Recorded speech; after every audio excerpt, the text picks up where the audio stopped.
Are you ready for a sports movie review? Let's take it to the gridiron, baby.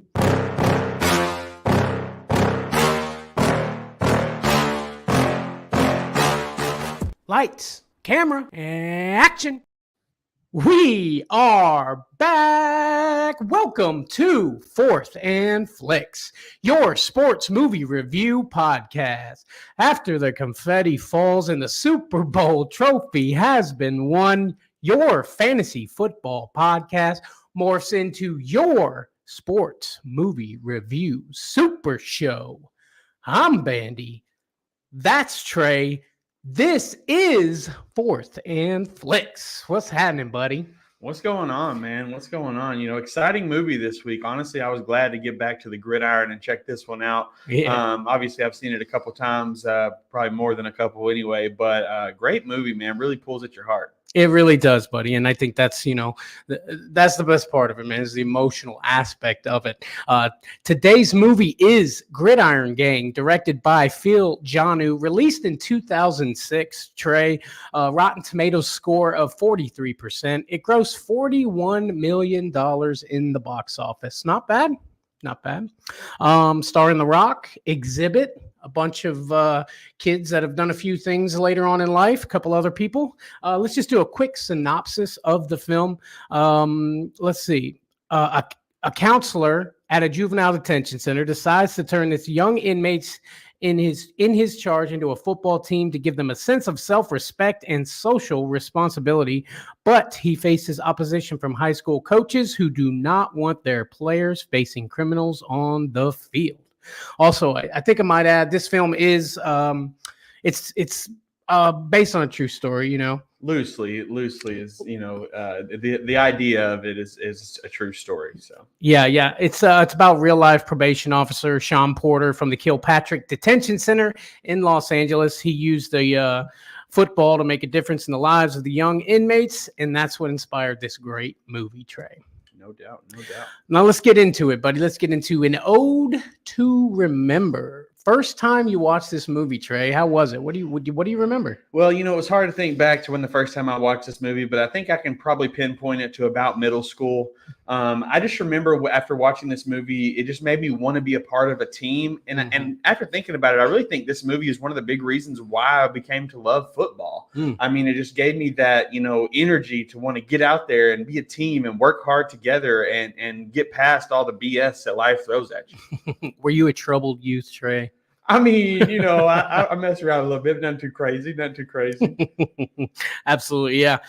Thinking back on the first time I watched it, I can't remember the first time I watched it, but I do remember the way it made me feel. Like when we were talking about, we're going to do Gridiron Gang next, the first thing that pops into my head is like, oh, dude, I remember like feeling it when I watched that movie, Oh, yeah.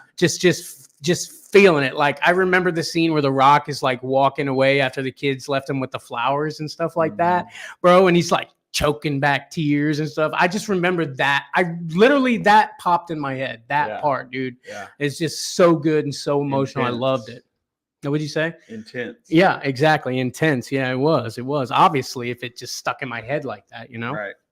Let's get to your favorite scene, your personal favorite scene of this movie, Trey. So my personal favorite scene has to be when The Rock puts on the pads and pushes Willie Weathers, baby. Okay, he gets down there. He's like, "You're gonna knock me over," and I'm gonna quote it directly because I love this part right here. He says, When Willie starts looking around because he's just getting whooped every time. And he's like, "What are you looking at? Don't look at them. They ain't going to help you out here, Willie. You got no homeboys. You got no help. You damn sure ain't got no gun. And you can't run away. You got nobody but yourself. But God damn it, that's all you need. Believe in yourself and knock me on my ass." Well, you feel that when he says that. Dang, bro, you did feel it. It's funny, bro. I got that exact same scene in my notes, man. Yeah. When The Rock comes out in uniform, gets Willie to knock him past the line, dude. That was great, man. Like, it looked like he was, I don't know, maybe it's because The Rock and he's such a big guy, but it looked like he's wearing like smaller. Yeah, like it was they one of the couldn't find kids. the right size for him. Yeah. Or maybe they did that to make him look even bigger, Yeah, it worked because he did. He looked like a mountain, bro. when I was watching it, I was kind of feeling like, okay, he let him knock him on his ass, right? Yeah, after he hit that big speech, he had to let him. You know what I mean? Yeah. That was his moment to give him just that encouragement to know that he can do it, and if you know you can do it a lot better than you can if you think you can. You know? Yeah, exactly. Because that little dude hit him, bro, and then he fell, man. I just like. I'm like, dude, he totally let him. He let him. Yeah, and look, a little quick secret that not a lot of people probably know about that scene. Dwayne Johnson, The Rock, is wearing number 94, and that's the same number he wore during his time with the Miami Hurricanes. So it's a little old to his past life. Interesting. I like that. Yeah, that is a good little thing to throw in there. Now let's get to the most iconic scene. Let's get to that scene that you feel like, I don't know, lives in infamy. You know, just one of the scenes that is just like, bam, that's that movie. I've got a couple here, just two after really watching the movie that both these scenes, the first one specifically I remember, but the second one, like when it was coming up, I was like, oh, this is that part. But the first one is the water break scene where Willie sits down and he's like, nah, not until we get water. And they finally, that's like the first act as a team that everybody, and then The Rock's finally like, you know what, give them water. They're finally acting like a team. He's like, yeah, he literally says the first thing you've done as a team. Yeah. And that just kind of like it sets you in that like, hey, maybe this can actually work. Maybe football can help these guys out. Yep. And if you notice, you know, Willie's the first one to sit down. He's an 88, right? The last one to sit down was the other guy, the 95. 95. I love that, by the way. I love that 88, 95 whole thing there. That entire thing was awesome. Yeah. I love that.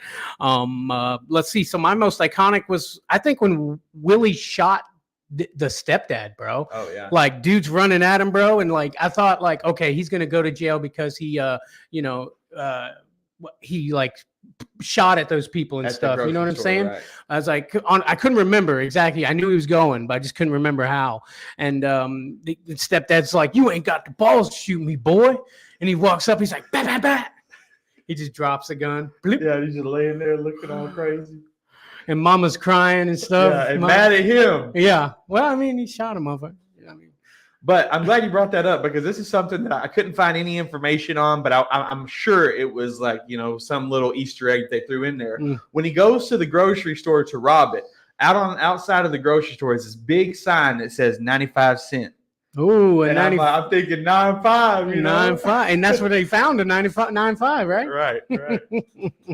Yeah, bro. Yeah, that's crazy. I bet that's somewhere. I'm sure it was like a little Easter egg they threw in there. It was like something, and then it just large letters, 95 cents. Yeah. Hey, Chris Fox popping in over on Facebook saying, get after it, boys. What up, Chris? Chris Fox, the Foxy fellow. Appreciate the love, buddy. Guys, if you're watching us on YouTube or anywhere, don't forget to hit that like button for your boys and subscribe to Fourth and Flicks, man, because we're taking requests. If you got a movie you want us to do, a sports movie, throw it in the comments, man. We'll consider it at the very least, Trey. No doubt. My last iconic scene, and this is along kind of with my personal favorite scene, but I feel like it's an iconic scene for everyone, and it's when Kelvin hits that block for Willie, bro. You know that moment, bro, when they finally, and then after they dap it up, and it's like they don't see the gang anymore; they're just Mustangs, you know. And in the very following that scene, they're all jumping in the pool, and it's like they're rewarded for getting past that gang mentality. Hey, bro, look at this. What's it say? And also, I like when the other gang guy blocks for him. There you go. Right in my nose, bro. Right in my nose, man. Yeah, I love that too, bro, because it just kind of got you like, oh, snap. Here we go. It's about to be something. I'm getting like goosebumps. And I love how the director did it to where the immediately following scene was them all jumping in the pool. It's like, now we can have a good time. We push past our problems, and now we can enjoy our company. Shout out Phil Janu, the director of this film, man, doing it right. Great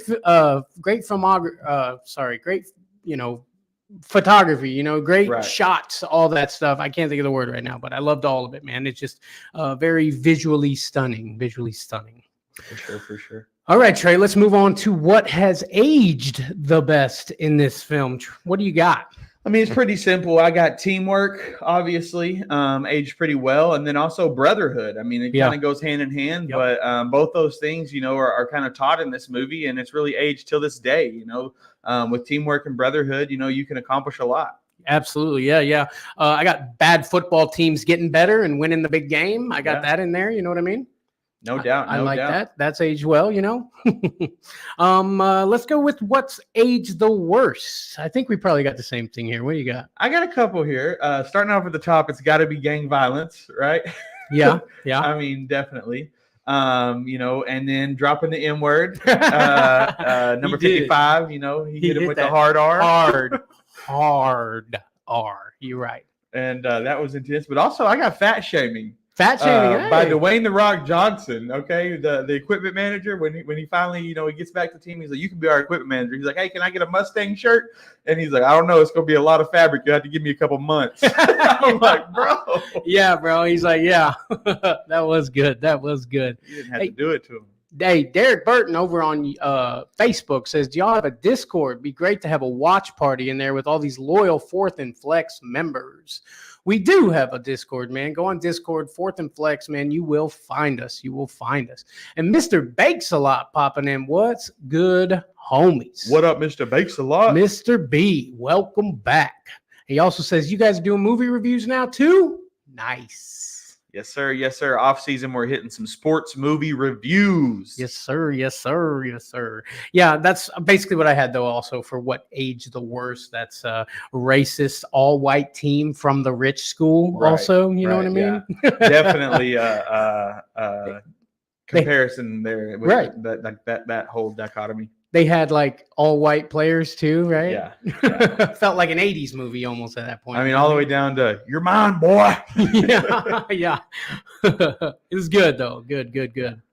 Yeah, let's see here. Scene you could live without, Trey. What's a scene from this movie that it would have been all right if it wasn't in there? So it took me a long time to come up with this one because I really liked a lot of the scenes. But this scene, honestly, I mean, it's there for a reason. But, man, every time this scene hits, it almost brings me to tears every time. And this is in the post-credits. And it's right at the end when they're telling where everybody ends up and how their life's going. And they tell you that Bug got killed in a drive-by, bro. Every time I'm like, he's this happy, good little guy through the whole show. And at the very end, they're like, "By the way, Bug got killed in a drive-by." And I'm like, why do you have to just let me think he lived happily ever after? Yeah. No, it's funny because on a rewatch of this movie, I was thinking, what is something like really bad happens in it? And I was like, does Bug die? I feel like he dies, Yeah, but it's like in the future, in the real world, right? So it makes it even worse. He's like, that kid's always smiling. He's like, yeah, I wonder if he's smiling I wonder if he was smiling when he was stabbing that old lady for her purse. Yeah. And that's another funny thing when Bug's like, they're reading all the letters and stuff. He's like, I can't remember how many touchdown passes I caught. Probably like 60. It was good. It's good. A scene that out to the side. Yeah, exactly. Look, all right. So a scene that I could live without, I'd say Junior getting hurt.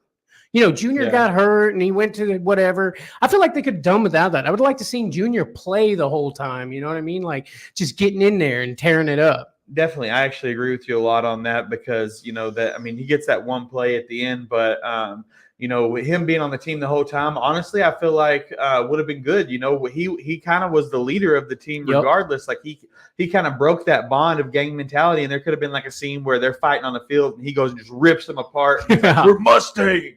Yeah. Something along those lines. When they were like, you were talking about how in the post credits, how they were saying like, this guy went off and did this. He's like, Junior went on to work at a furniture store and and I mean, like that's success, right? As far as that life goes, for sure. Raising his son and everything, right? Exactly. You know what I mean? Crazy stuff. Let's move on, Trey. Let's move on to The Replacement. The Replacement is an actor that you think could have done better in this role, or maybe just one that you'd like to have seen try the role out. Well, who do you got? Yeah, I don't really have anyone to do better. It's hard to discredit these guys when they do such a good job, but I do have some ideas that could be some interesting replacements. Starting off with, instead of Dwayne "The Rock" Johnson playing Coach Sean Porter, how about Hugh Jackman? Bro, Coach Sean Porter. Bro, I swear to God, I wrote Hugh Jackman. What are the freaking odds? I don't know, because I thought that was like way out in space. But... So did I. I think that you're talking. I'm like, there's no way he's going to say the same person I wrote down. There's no way. Yeah, Hugh Jackman. I think we're doing really good. Bro, we got to stop spending so much time together, bro. Jesus. For real. But yeah, Hugh Jackman, man, coming in there and doing it. I felt like that would make sense. I could see him playing that tough but fair. Like I could see him getting mad, and just like beating the kid with the newspaper in the room. Like this is what it feels like. Yeah, Hugh Jackman is a great actor, man. We've seen him do all kinds of diverse parts. We've seen him do musicals. We've seen him be Wolverine. I think he also could have come in and been Sean Porter and done a great job. Bro. It's insane that we have the exact same person. All the actors, we both pop up with that. All right, but if you got this next one, then I'm really going to be nervous, okay? Okay. And that is, hold on, I lost myself here. Okay, Malcolm Moore, the assistant coach who Exhibit plays, okay, replace him with Terry Crews. Bro, no, I didn't. I was about to say, bro. But, because he's kind of got a little bit of comedic role, Sure. and I think Terry Crews, being the big dude, having to pull kids apart and everything. Yeah, and when the gang member walks in and he's like, I'm Willie's brother, and he's like, you don't look 12. I just see Terry Crews being able to like pop his titties and they just get in there and be like, baby back, bitch. Yeah. No, I just did The Rock. I thought I did the Hugh Jackman, but Terry Crews, definitely. I felt like Exhibit's part in that movie was almost unnecessary. Like I felt like they could have done more with that part, but definitely. I understand why they didn't. You know what I mean? Right. But I do love the scene where he quotes scripture to that Christian coach. Yep. That was good. And he's like, I didn't know you were a religious man. He's like, everybody needs God every now and then. Well, no, he was like, I figure we need all the help we can get. Yeah, exactly. Yeah. That's funny, man. That's Doesn't good. it say? Yeah. Like he like quoted it verbatim too. Like he was on. Not much of a religious man, huh? It worked. Yeah, it did. Crazy.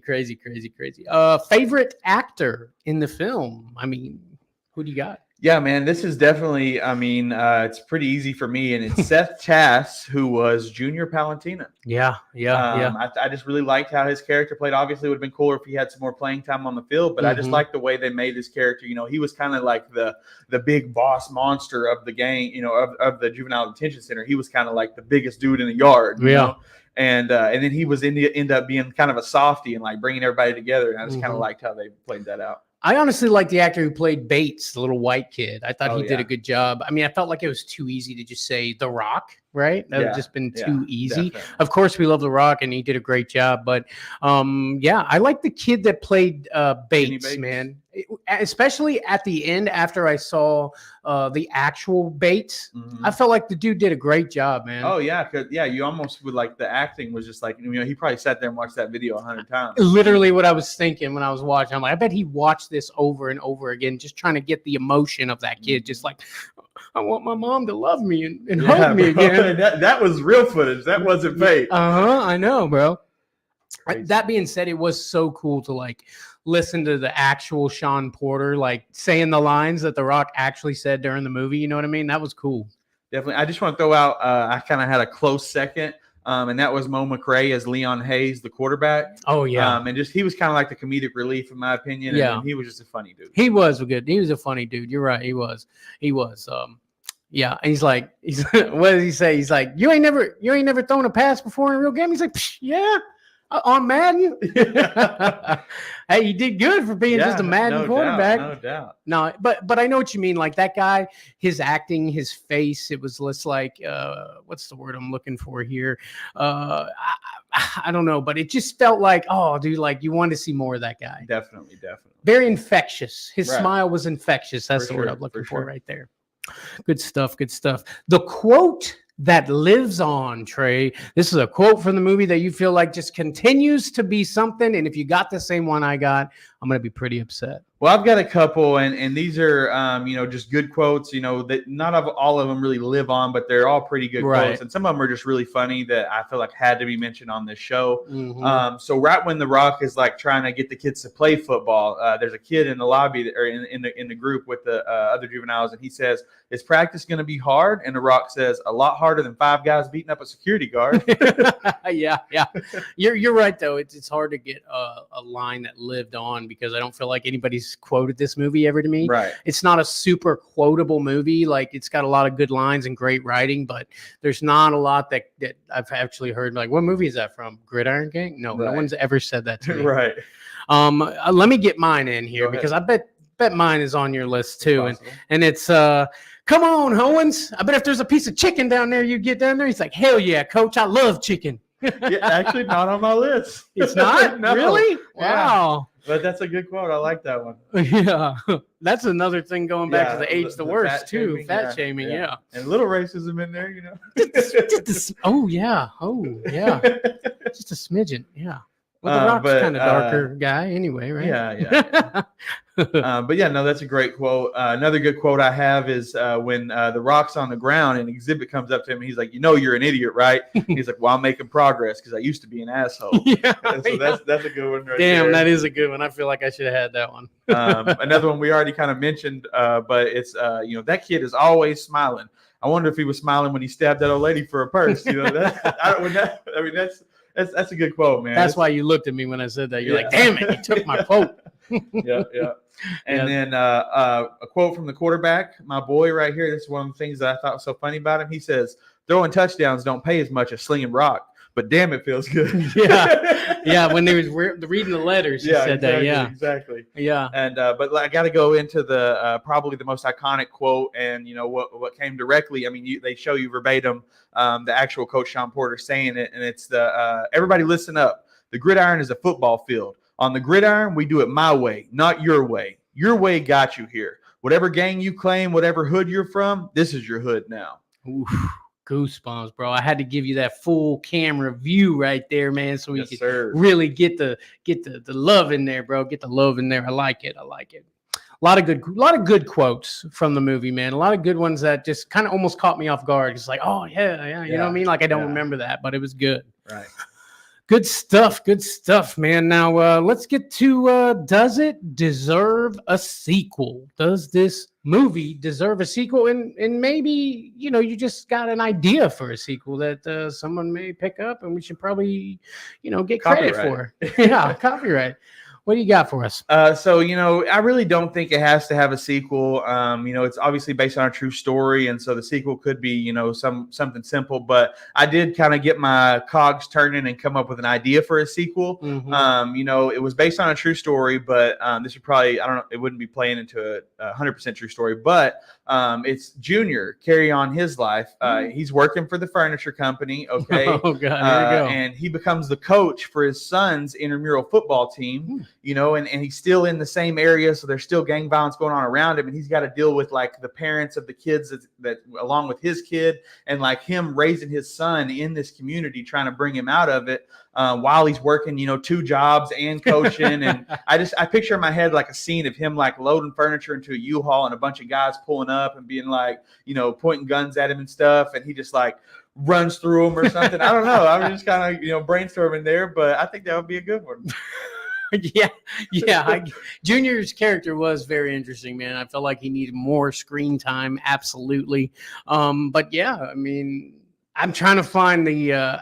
Was it just a movie about a dude that works at a furniture store? I mean, no, it's about a guy who lives in a poor community, and he's raising a kid there, and it's how he's going to get his kid out by working as hard as he possibly can, but dealing with the obstacles that come in and out of his life, and bringing football back to the younger youth, right? And making it that the story, because that's what helped him get to where he is. So he thinks maybe I can get my son to rock with this.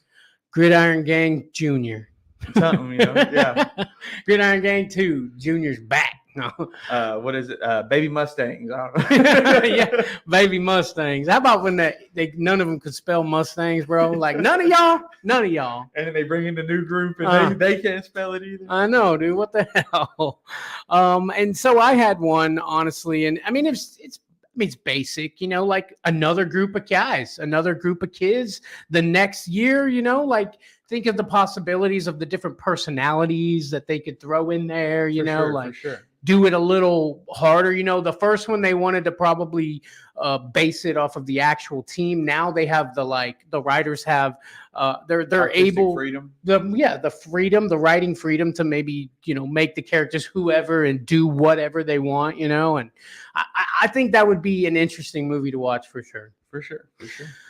But let's keep it going, my friend. Let's make some real life player comparisons. Who you got? Yeah, man. So I dug real deep on this one. You know, I took my notes over about 3 days, and so I kind of would go back to it and think more about it, go back to it. But I liked when I did that because I come up with some real interesting ideas. And this one is Kenny Bates, your boy, your favorite actor. I'm comparing him to Marquez Valdez-Scantling on the Chiefs. Okay, because this year he dropped that big pass, right? And he kept dropping passes. And then finally in the playoffs, he makes the big catch. Ooh. They go to the Super Bowl. I mean, how could you lay it out any better? Yeah, bro. That's kind of perfect, actually. Very perfect. I had Bates on there too, but he reminded me of like a Wes Welker type player, you know? Wes Welker, the white boy, but I like yours better, man. Just a guy who couldn't catch, but caught it when it counted. At him because he keeps dropping the ball, and then finally, when it really counts, he catches the ball. I also got Junior on this list, and he reminds me of Ndamukong Suh. Yeah, you know what I'm saying? Definitely. Like just that big talks crap, get you in, just tear you up. I mean, it just the Ndamukong Suh thing is perfect, you know. No doubt. I actually like that a lot. Mm-hmm. And then also got Kevin Owens, the 95 guy. Yeah. Mohamed Sanu. He even looks like Mohamed Sanu, you know? Yeah, you're right. Wide receivers, tall, skinny dude. I just felt like that fit perfectly. Yeah, man. Bakes a Lot says The Rock is Jack Campbell. 100%. And I just felt like that was almost too cliche to go to. I wanted to get something a little more intense, but 100% I agree. Good stuff. But let's see here, man. It's time for the Johnny Lawrence Award. The Johnny Lawrence Award is the villain an actual villain in this movie, or are they being gaslit, Trey? Who do you got? Yeah, so I mean, first of all, whenever we give this award, we think about who is the actual villain in the movie. And to me, the biggest villain is street gangs. Yeah. Obviously, they're the villain. But on another level, the villain towards most of the movie is the assistant. Yeah. The assistant to the school board or whatever. Yeah. He's always going against them and everything like that. It's actually Kevin Dunn. He plays Ted Dexter, and he's kind of the villain to the team. He doesn't want to sign off for their jersey, doesn't believe in the team. And then, it kind of comes around to the end. Yeah, he did. And figures it out. But honestly, I want to give him the Johnny Lawrence Award because after doing some research, I found out that the actual person in real life was a big advocate for the team and loved the idea of the team. Huh. And so to me, his character being portrayed as a villain is gaslighting him, and he's, he deserves the award. Well, maybe that's how he felt. Maybe that, research and all that you actually found out was after the fact. Maybe that stuff in the beginning was kind of true, and maybe it was for good reason. Maybe he was just like, I don't know, I don't like this, putting these kids out here with regular kids, it's going to cost us money. We barely have the budget as it is, thinking as someone doing his job. You know what I mean? 100%. I mean, he would look like a villain if you think about him like that. Right. Yeah. He's literally just doing his job. Yeah. And The Rock is kind of the villain and going against him. I mean, he literally signed off on $10,000 worth of equipment without permission. And he's like, yeah, but you'll have to file this, report that. It'll be 6 months before it even happens. This will be over. So you might as well just write it off. That's kind of villain mentality right there. Yeah. Okay. Yeah. All right. So I've got a nominee for the award. I think Homeboy probably wins it, but I got a nominee for award, and the villain is within all of them. Okay. The villain is every character in the movie. They have so many things to overcome. Even The Rock with his anger and throwing stuff and being mad and his relationship with his dad. Exactly. Everybody in this movie had to overcome something, and I love that. So that's why I like to say a nominee at the very least. Sure. Each guy was like, football, man, screw this football team. I don't want nothing to do with y'all, but at the end, they all came together and did their thing. No doubt. You like that? I like that. Yes, sir. Let's think about a souvenir from the movie, Trey. Something from the set that you wouldn't mind just having at your house, Trey. Yeah, this one was obviously pretty difficult. Not a whole lot of just real interesting objects in the movie, but I think a Mustang helmet would be cool to have. I said jersey. A jersey. Okay, yeah, a Mustang jersey says like what? Like Dwayne or The Rock on it or Well, something. and so one thing we haven't talked about yet, but Willie and Kelvin's jersey. Willie was 13, Kelvin was 31.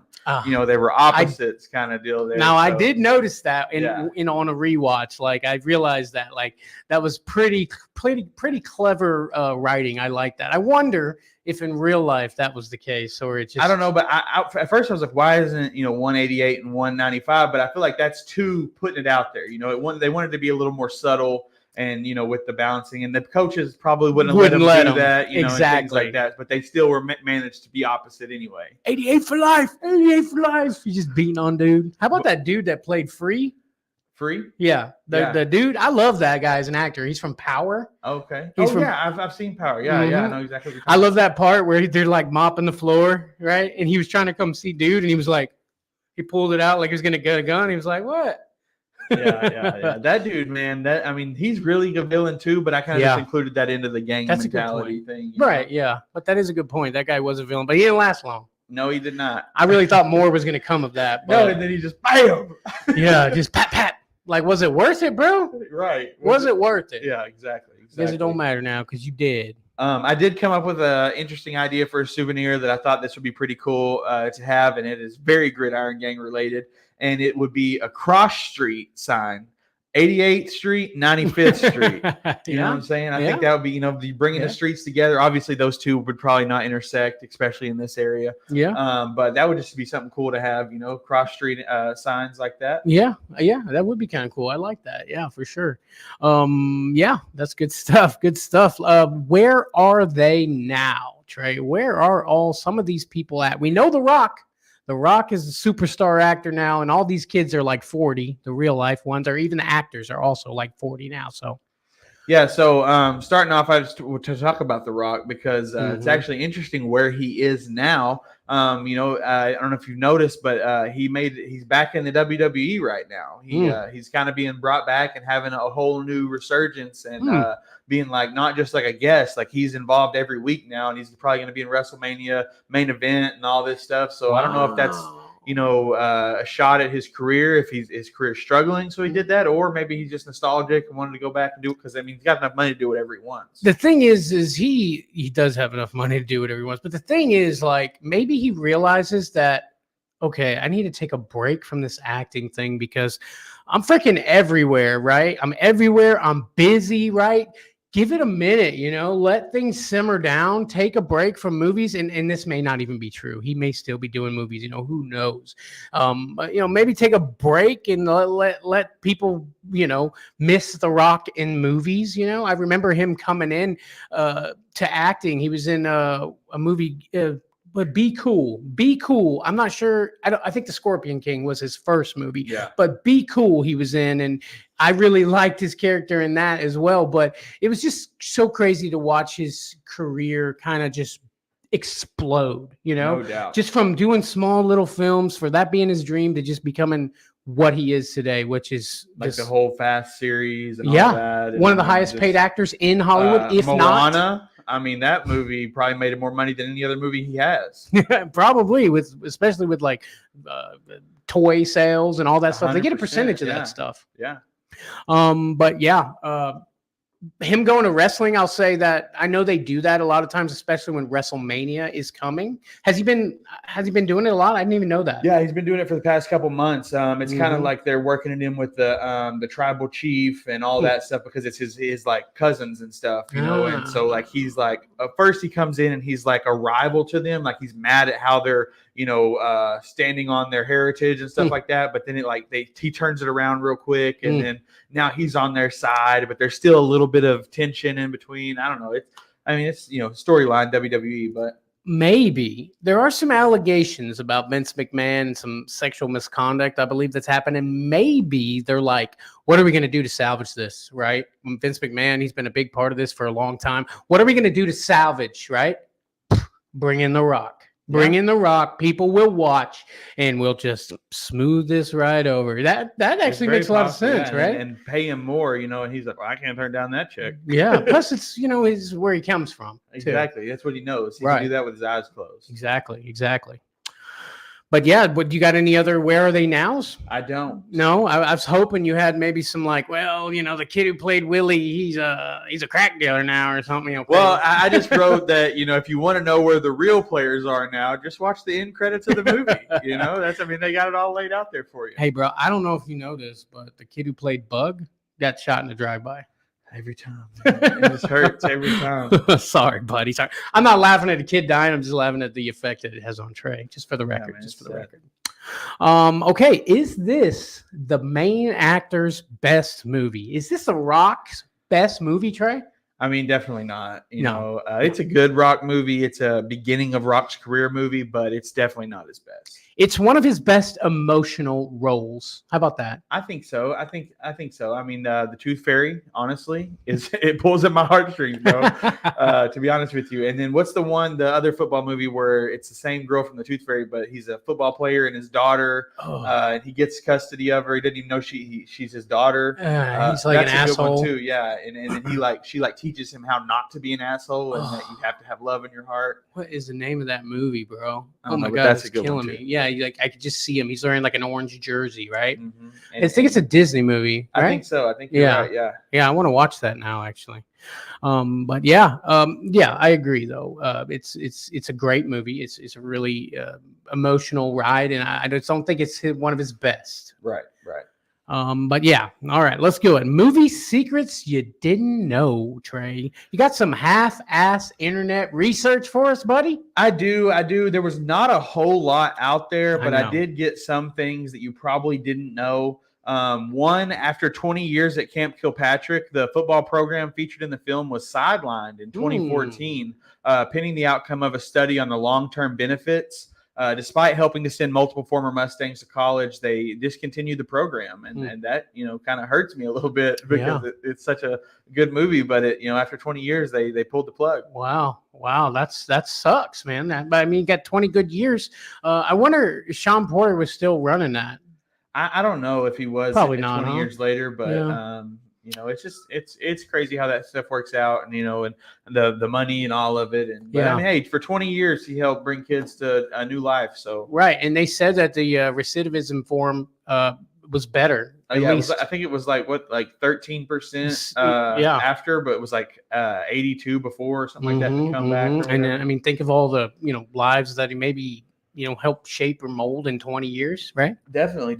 And then the last thing I have is the character of Willie Weathers in Gridiron Gang is loosely based on Michael Black. Michael Black had an incredible career after the time he had at the juvenile facility. His football career began at Washington State and eventually led him to 10, 15 years in the NFL.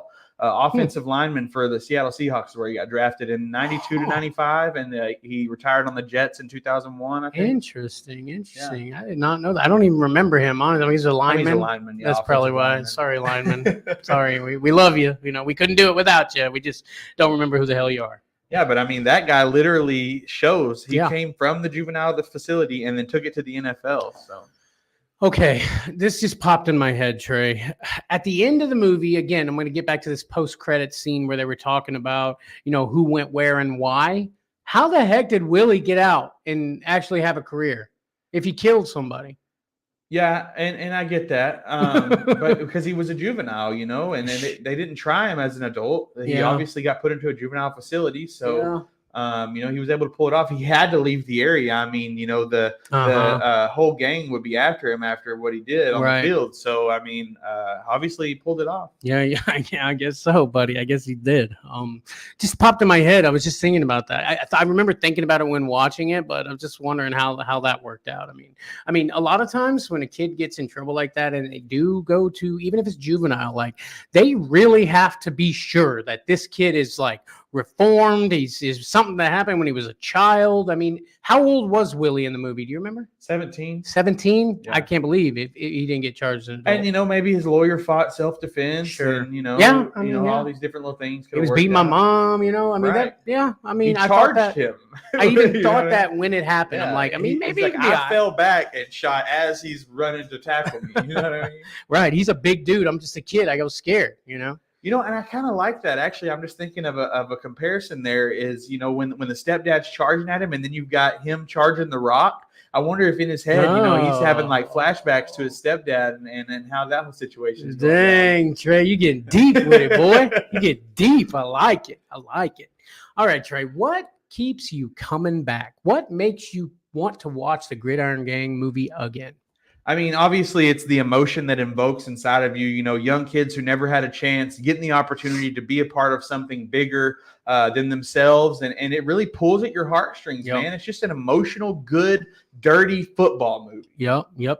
I mean, that's exactly what I got. The emotion is what brings me back in the coming of age football tale. The crappy team fighting, thriving to get better. They're probably going to lose the first game. But after that, bro, it's get them. You know what I mean? Exactly. And then, they lose to the first team and they always have to play that team in the championship, because that team's been undefeated for 4 years. And my wife, I actually watched it with her and she was like, I really thought they were going to win that game. And I'm like, that's the first game of the season. She's like, oh, they're going to play more? And I'm like, yeah. And she's like, okay. It's funny that she said that because I kind of thought that too. I'm like, wait a minute. I felt like it was all building up to this one game at first, and then I was like, oh, wait a minute. There's still like an hour left. There's got to be more. And I was trying to explain to her, I was like, even like, you got to think like in realistic terms, these guys were juvenile guys who had never played football, had 3 or 4 weeks to prepare, and they're going against a team that's been undefeated for 3 years and been state champions. And these guys work together every day for the past 3 years, probably.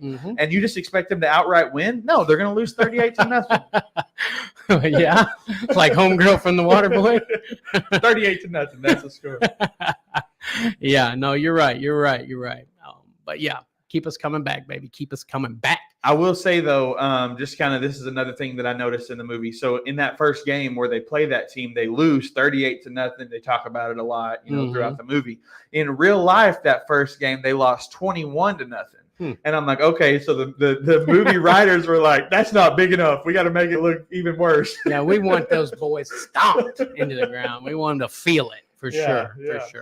But it's time, Trey. It's time to get that flex score. 1 through 10, what do you rate this movie?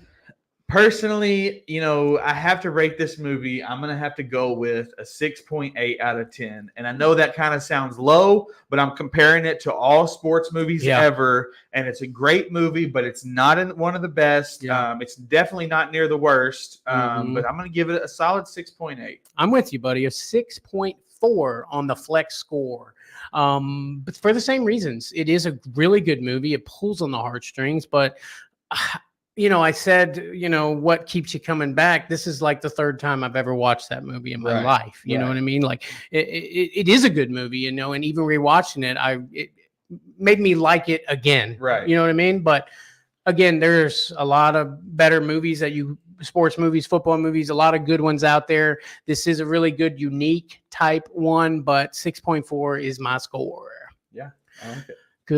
Good stuff, guys. We appreciate y'all coming down, guys. If you got some recommendations for movies for your boys to do, throw them down in the comments. Sports movies, something good. We got a lot of good stuff coming up. Don't forget to hit the like button. That puts us out there to more people to see and view and love us just like you. Subscribe to our channel on YouTube if you have not done so already. Good stuff, Trey. I'm loving it. I'm loving the heat. I'm loving doing this, man. It feels good to be working in the off season, Trey. Oh, yeah, baby. Back in the office. Back at it. Thank you guys so much for watching. And we shall see thee on the next one. Peace.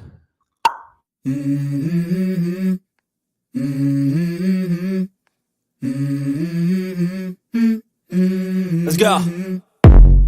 I wake up to a little bit of drool on my pillow, feel like it's gonna be a bad day. Yeah, I'm tired of shit, and the coffee ain't hit yet, damn, ain't that great. I don't wanna go to work, cause my boss is a jerk, and I'm not even that paid. I need a change in my life, cause I don't feel alive, and there's nothing that makes me happy. Hold my beer for a minute, I'm about to quit my job, cash in for a ticket. I'm going on a trip and I don't plan to visit. I'm gonna stay there till I feel like I'm winning, and this is just the beginning. I need a big change, help me feel like living. I need a big swing, home runs I'm hitting, and I'll never look back, moving on till I get it all. Cut, print, that's a wrap.